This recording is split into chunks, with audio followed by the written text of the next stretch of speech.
Salam müəllimlər, hər vaxtınız xeyir olsun. Sizinlə FES Akademinin kurikulum təlimçisi Pəri Firut qızı. Bu günlərim sizlərə praktik və abstrakt təfəkkür mövzusunun izahını verəcəyim. Hansı ki bu mövzu daha öncə MİQİ çərçivə sənədində yox idi və son yeniliyə əsasən 2026-cı il yeni çərçivə sənədində bu təfəkkür növlərinin adını biz gördük və bugünkü gündə sadə izah verməyə çalışacağam ki, mövzunu dərsdə öyrənmiş olacaqsınız və eyni zamanda da izahla yanaşı bir neçə sınağa da baxmış olacağıq. Ona görə də sona qədər mövzunu dinləməyinizi məsləhət bilərdim ki, sınaqlara da baxaq. Və müəllimlər, izaha keçməmişdən öncə istərdim ki, kanala abunə olasınız. Çünki növbəti günlərdə də yeni mövzuların izahını sizlərlə bölüşmək fikrindəyəm. Xəbərdar olmaq üçün kanala abunə olmağı, eyni zamanda bu mövzunu da həmkarlarınızla bölüşməyi, rəy yazmağı unutmursunuz. Kursumuzun da nömrəsini sizlərə xatırlatma edim. Dərslər haqqında ətraflı məlumat almaq üçün 055 527 25 99 nömrəsinə yaza bilərsiniz. Gəlin artıq keçid edək praktik təfəkkürə. Nədir bu praktik təfəkkür? Praktik təfəkkür ümumiyyətlə qısa bir mövzudur müəllimlər. Belə deyim, insanın gündəlik həyatda qarşılaşdığı real situasiyaları anlaması, vəziyyətə uyğunlaşması, problemin ən məqsədə uyğun həll yolunu seçmək qabiliyyətidir. İndi bunun tərifini belə veririk və gəlin bunu sadə dildə deyim, loru dilində deyim ki, yəni insan real həyatda öyrəndiyimiz bir şeyi real həyatda tətbiq eləməyimizdir. Yəni biri var nəzəriyyəni əzbər şəkildə şagirdin bilməsi, biri var öyrəndiyi nəzəriyyəni həyatda tətbiq etməsi. Bax bu həyatda tətbiq etdiyimiz bir şeylər ki var, bu adlanır bizim üçün praktik təfəkkür. Praktik təfəkkür üçün əsas faktor nədir burada? Uyğunlaşması, dəyişməsi, mühitə təsir etmə bacarıqdır. Yəni sadəcə şagird burada qaydanı öyrənmir, onu harada, necə tətbiq olduğunu bilir. Və müəllimlər, praktik düşünmə təcrübəyə söykənir. Yəni mütləq şəkildə burada təcrübə olmalıdır. Şagird öyrəndiyini, yəni öyrəndiyi hər hansı bilik varsa, onu tətbiq etməyə bacarmalıdır.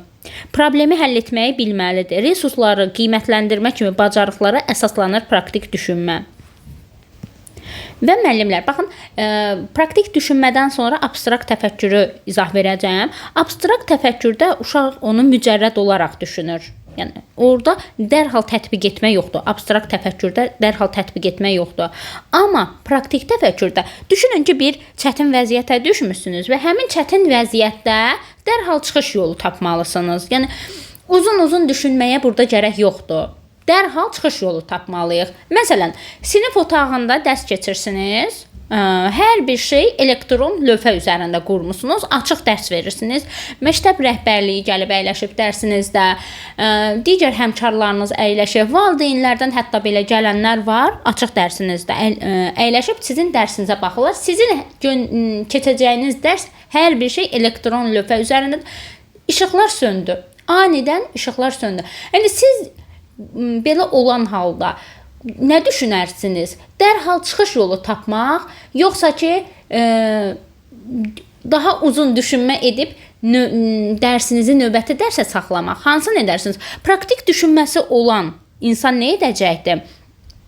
Keçəcəyim dərsin nə olduğunu bilirəm və mən dərhal həyəcanlanıb, uzun-uzun düşünmürəm, hər bir şeyi işığın üstünə, belə deyim, elektrikin üstünə atmıram ki, niyə belə oldu, niyə dərsim bu günə düşdü? Yəni bunu düşünmürəm. Uzun-uzun oturub bunu düşünmək əvəzinə mən dərhal praktik təfəkkürümü işə salaraq dərsimə qaldığım yerdən davam edirəm. Sanki heç nə olmamış kimi, elektron lövhə olmasa belə mən bu dərsi tətbiq edə bilirəm. Yəni bu olur insan üçün dərsi qaldığımız yerdən davam etməyi bacarıramsa, elektrik olmasa, praktik təfəkkürümdən istifadə etmiş oluram. Və praktik təfəkkürdə başqa bir misal çəkin müəllimlər. Məsələn, şagirdə vurma cədvəlini öyrədirsiniz. Vurma cədvəlini bilməsi bu nəzəri bilikdir. Amma şagirdə deyirəm ki, marketə getsən 3 kilo alma alsan. Məsəl üçün 3 kiloqram alma aldın. Almanın da kilosu 2 manatdandır. Məsəl üçün götürək. Şagirdə deyirəm sən satıcıya nə qədər ödəniş etməlisən. Dərhal bunu hesabla. Yəni artıq uşaq pulu dərhal hesablaya bilir. Məsələn, mən satıcıya 6 manat verəcəyəm. Bunu düşünə bilirsə, deməli ki, şagirddə praktik təfəkkür inkişaf edibdir. Bir sözlə biz nəyi öyrəndik burada? Hər hansı bir problem çıxanda onu real şəkildə həll edə biliriksə, bizdə praktik təfəkkür formalaşıbdır. Və praktik təfəkkürdə əsas yanaşmalar nələrdir? Gəlin bunlara baxaq. Real həyatı problemlərə əsaslanan tapşırıqlar, şagird abstrakt biliyə deyil, konkret situasiya ilə üzləşir və öyrəndiyini artıq burada tətbiq etməyə məcbur olur. Çünki elə praktik təfəkkür tətbiq etməklə əlaqəlidir də. Öyrəndiyimiz kimi nəzəri bilik olaraq qalmır. Biz onu tətbiq etməyə keçirdirik. Və nəticə yönümlü fəaliyyət tapşırıqlarında, yəni konkret olaraq cavabla yox, biz bunu plan şəkildə, sxem şəkildə, model şəkildə, tövsiyə şəkildə tamamlaya bilirik. Real düşünmə şagirdə ideal şəraitdə yox, vaxt, resurs, büdcə kimi real məhdudiyyətlər daxilində qərar verməyi öyrənir və qərar verməyə əsaslandırma şagirdin birdən çox mümkün həll yollarının içərisində ən məqsədə uyğun olanını seçib səbəbini izah edir.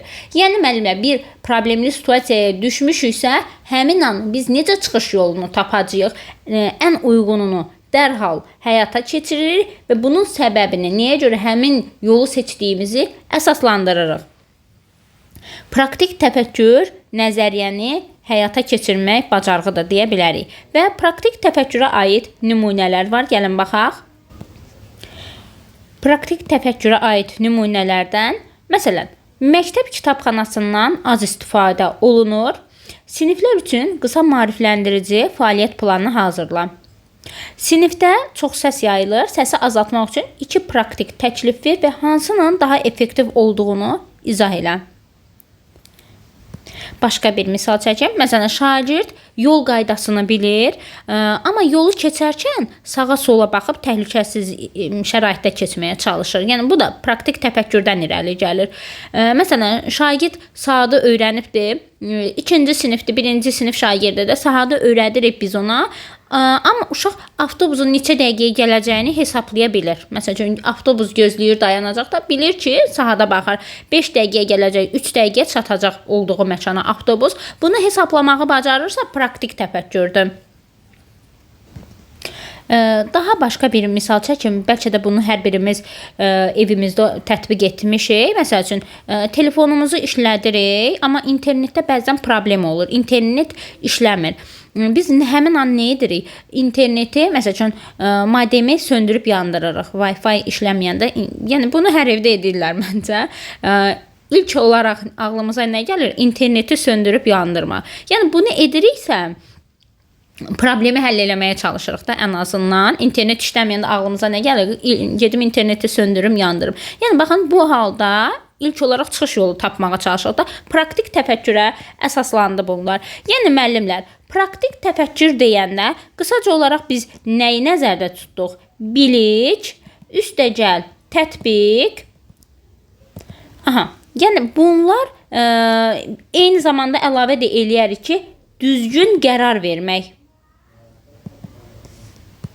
Düzgün qərar vermək. Yəni, bunların hər biri birlikdə hesab ediləcəkdir praktik təfəkkür. Və müəllimlər, gəlin bu mövzu ilə bağlı bir neçə situasiyada var. Baxaq onlara. Yaşadığın ərazidə su qıtlığı problemi var. Bununla bağlı qısa fəaliyyət planı hazırla. Yəni, baxın, bu tip tətbiqlərin verilməsi şagirdə praktik təfəkkürdən irəli gəlir və praktik təfəkkür deyə bilərik ki, 21-ci əsr bacarıqlarından da, ona görə də ümumiyyətlə praktikdir, abstraktdır, analitik təfəkkürdür, produktiv təfəkkürdür. Bunların hər biri 21-ci əsr bacarıqları hesab edilir, müəllimlər. Praktik təfəkkür inkişaf etmiş şagirdlər problemi daha effektiv həll edirlər. Məktəbdə hər hansı bir çətinlik çəkmirlər. Çünki bu uşaqlarda qərar vermə bacarığı inkişaf edir də. Daha öncədən sanki həyata hazırlanmış olur bu uşaqlar. Gəlin situasiya üzərində baxaq. Məsələn, sual 1. Məktəbdə su israfı müşahidə olunur. su israfı müşahidə olunur. Kranda su boş yerə axıdılır. Şagirdlər məsuliyyətsiz davranır. Müəllim şagirdlərə tapşırıq verir ki, problemi aradan qaldırmaq üçün real və tətbiq edilə bilən plan hazırla. Aşağıdakılardan hansı praktik təfəkkürün nümunəsi ola bilər? Yəni baxın, situasiyanı verdi. Suyun kranda indi boşluq var, su axıdır. Bunu hazırlamalıyıq. Necə eləyə bilər ki, bu problem aradan qalsın? A variantı, suyun əhəmiyyəti haqqında təqdimat hazırlamaq. Xeyr, bu bizim üçün həll yolu olmayacaqdır. Su qıtlığı ilə bağlı esse yazmaq, bu da bizim üçün yenə həll yolu olmayacaqdır. Məktəbdə suya qənaət həftəsi elan edib, növbəti qrup təyin etmək və krantlara xatırladıcı lövhələr yapışdırmaq. Məsəl üçün, suyu istifadə edərkən qənaətlə istifadə edin, suyu açıq qoymayın. Bu kimi xatırladıcı lövhələr yazıb yapışdırırıq. Bəli, bu bizim problemimizin həlli ola bilər. D variantı, suyu israf edənləri danlamaq, problemi direktorun öhdəsinə buraxmaq. Yəni, məktəb rəhbərliyin üstünə hər şeyi yıxmamız, o da doğru deyil. Bəli, C variantı bizim problemimizin həlli olacaqdır. Gəlin, başqa bir situasiyaya baxaq. Məktəbdə şagirdlər dərsə gecikir. Müəllim problemi həll etmək üçün praktik yanaşma istəyir. Demək olar ki, hər məktəbdə rast gəlinən bir şeydir. Şagirdlərdən bəziləri mütəmadi olaraq dərsə gecikirsə, biz bunun qabağını almaq üçün nə edə bilərik? Gecikmənin zərərləri haqqında mühazirə oxumaq faydalı olmayacaqdır. Yəni, uşaq səhərsi gün yenə gecikə bilər. Gecikənləri danlamaq, bu da effektiv yol deyil. Qaydaları lövhəyə yazmaq. Əlbəttə, hər bir sinif otağında qaydalar olmalıdır və uşaqlar qaydalara tabe olmalıdır. Amma yenə də bizim çıxış yolumuz, belə deyim, praktik yanaşma bu deyil. Valideynlərə ümumi mesaj göndərmək, bu da həll yolu deyil. Bir həftəlik müşahidə aparıb, səbəbləri müəyyənləşdirib, giriş qaydasında dəyişiklik planı hazırlamaq. Bəli, biz müşahidə edirik. Bir həftə ərzində gecikən şagirdləri müəyyən edirik. Niyə gecikdiklərinin səbəbini müəyyənləşdiririk bir həftə ərzində və giriş qaydasında dəyişiklik edirik. Bu bizim üçün praktik təfəkkür ola bilər. Baxaq 3-ə. Sinifdə qrup işi zamanı bəzi şagirdlər passiv qalır, müəllim praktik həll istəyir. Passiv qalan şagirdləri biz aktivləşdirməliyik. Müəllim bununla da istəyir ki, qrupda passivlik olmasın. Yəni, qrup işi zamanı hər bir şagird aktiv olmalıdır. Bunu necə edə bilər? Qrup işini ləğv etməyə xeyr. Biz qrup işindən, ümumiyyətlə hər iş formasından istifadə etməliyik. Heç bir iş formasına ləğv etməyimiz doğru hesab edilmir. Aktiv şagirdləri tərifləmək. Aktiv şagirdləri tərifləyəcəyik, digər uşaqlarda qıcıq yaratmış olarıq. Effektiv yol deyil. Hər qrupa konkret rol bölgüsü, lider, yazan, təqdim edən, təyin etmək və nəticəni izləmək. Bəli, bu uşaqlar arasında, yəni bölgü olduğuna görə vəzifə bölgüsü edirik də. Bu zaman şagirdlərin hərəsinə bir məsuliyyət yükləmiş oluruq və şagirdlər həmin məsuliyyəti həll etməyə çalışacaqlar deyə aktiv olurlar. Cavab olacaq C variantı. Zənnimcə müəllimlər praktik təfəkkürün anladınız və bunu rəy bölməsində fikirlərinizi də qeyd edin ki, başa düşdünüzmü, yoxsa çətin oldu? Mən də bilim. İndi isə keçirəm abstrakt təfəkkürə. Digər PDF-i gətirim ekrana. Abstrakt təfəkkür mövzusunu ekrana gətirdim. Hər biriniz görürsünüz. Abstrakt təfəkkür nədir bu abstrakt təfəkkür müəllimlər? Yəni praktik təfəkkürdə öyrəndik ki, uşağın nəzəriyyələri öyrənməsi və onu real həyatda tətbiq etməsi nəzərdə tutuldu. Amma abstrakt təfəkkürdə müəllimlər bunu Lori dilində deyim ilk olaraq, yəni gözlə görülməyən, əllə tutula bilməyən şeylər haqqında düşünə bilməsi də abstrakt. Yəni mücərrəd olan bir şey haqqında şagird düşünür.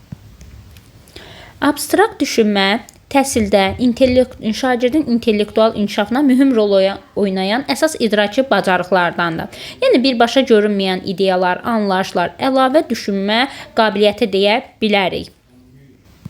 Yəni konkret olaraq şagird bunu görmür, şagird buna toxunmur. Amma ağlımızda nələrsə mövcuddur. Mücərrəd düşünmədə belə deyək. Yəni Abstrakt təfəkkür olmadan şagird bir çox şeyi əzbər bilir, amma dərin anlayış, ümumiləşdirmə, yeni situasiya tətbiq bacarığı zəif olur. Və tədqiqatlar da göstərilmişdir ki, abstrakt təfəkkür təkcə materialın özünü işləmək yox, həm də şagirdin öz düşünmə prosesini izləməsi, ona refleksiya etməsi ilə möhkəmlənir. Şagirdin konkret faktlardan kənara çıxıb ideyalar, əlaqələri, ümumi prinsiplər üzərində düşünmə bacarığıdır. Və bütün fənlərdə belə deyək, hər birinin əsas tələbidir bu abstrakt təfəkkür və abstrakt təfəkkürdə mürəkkəb məlumatları təhlil etməyə, anlayışlar arasında əlaqə qurmağa, problemi yaradıcı şəkildə yanaşmağa imkan verir. Gəlin müəllimlər, nümunə gətirim sizlərə. Məsələn, şagirdlərə deyirəm ədalətli olmaq. Ədaləti görə bilirikmi? İndi burada şəxs adı tutmuram ədalət olaraq. Amma ədalətli olmağımız, ədalətli qərar verə bilməyimiz. Yəni bir ədalət sözünü götürdük. Yəni biz ədalətli olmağı görə bilmirik. Amma onun nə olduğunu başa düşürük. Hər birimiz də başa düşdük. Abstrakt düşüncədir. Məsələn, zaman dedim. Zaman ötür keçir. Zaman sürətli şəkildə keçir. Zamanı əlimizlə tuta bilərikmi? Xeyr, amma keçdiyini hər birimiz gözəl başa düşürük. Və yaxud sevgi olsun, vicdan olsun, hörmət olsun. Yəni baxın, bunlar konkret hər hansı bir əşya deyil, anlayışdır. Amma baxın, hər birimiz bunun ümumilikdə nə olduğunu başa düşürük, amma toxuna bilmirik, düşünə bilirik belə deyim, amma toxuna bilmirik də, gözümüzlə görə bilmirik, əllə tuta bilmirik. Mücərrəd, yəni abstrakt təfəkkür dedikdə mücərrəd nələrisə biz nəzərdə tuturuq. Simvollardan istifadə, misallardan istifadə ediriksə, yenə də bunlar, məsəl üçün WhatsApp-da hər birimiz istifadə edirik. Mesaj yazarkən ürək simvolika atırıq, simvolu atırıq və yaxud gülüş simvolika atırıq. Yəni baxın, bunlar yenə də indi gülüşü burada çıxaraq, gülüş bura aid deyil, amma ürək, məsələn, ürək simvolikini atmaq, simvolunu göndərmək sevgiyə işarədir də, sevgini bildirir və bu bizim üçün abstrakt düşünmə olur. Yəni abstrakt təfəkkür çox vaxt dil vasitəsilə təşkil olur. Anlayışın adlandırılması və onlar arasında əlaqənin sözlə ifadəsi, arqument, izah qurmaq hamısı abstrakt düşünməyə aiddir. Və təfəkkürün hansı ki abstrakt təfəkkürdən danışırdıq, həm dəqiq, həm sosial, həm də humanitar sahələrdə gündəlik həyatda bizə doğru qərarlar verməyə, çətin tapşırıqları anlamağa kömək edir. Gəlin başqa bir nümunə gətirim müəllimlər. Məsəl üçün, uşaq deyir ki, əgər hamı bir-birinə kömək eləsə, dünya daha yaxşı ola bilər. Yəni baxın, hamı bir-birinə kömək eləməlidir. Dünya daha yaxşı olacaqdır. Yəni abstrakt təfəkkürə yönələn tapşırıqdır bu, uşağın düşüncəsi.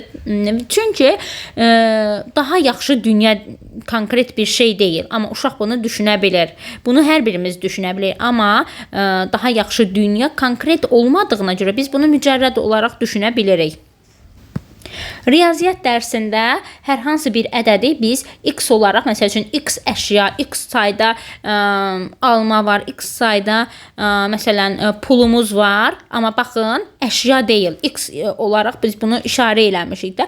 Amma biz misalı tətbiq eləyərkən, yazarkən x-in üzərində hər şeyi aparırıq.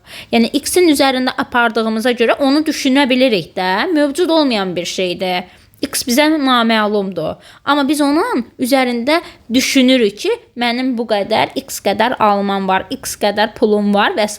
Yəni, amma biz bunu düşünə bildik. Yenə də bu abstrakt təfəkkürə aid edə bilərik. Məsələn, başqa bir sual deyim. Şagird sual verir ki, yaxşı insan necə olur? Yəni, yaxşı insan necə olur? Sualına cavab düşünür uşaq. Konkret adam yox. Amma burada ümumi anlayış varsa, abstrakt təfəkkürə əsaslanır. Abstrakt təfəkkür bir sözlə gözlə görünməyən anlayışlar, ümumi fikirlər haqqında düşünə bilməyimizdir.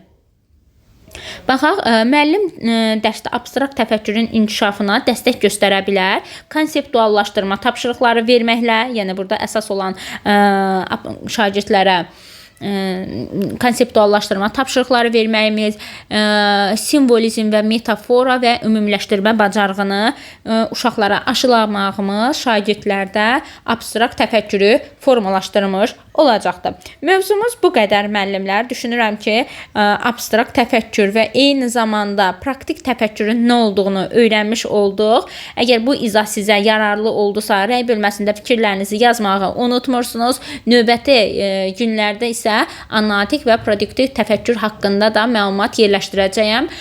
Xəbərdar olasınız. Bu qədər müəllimlər. Sağ olun, salamat qalın.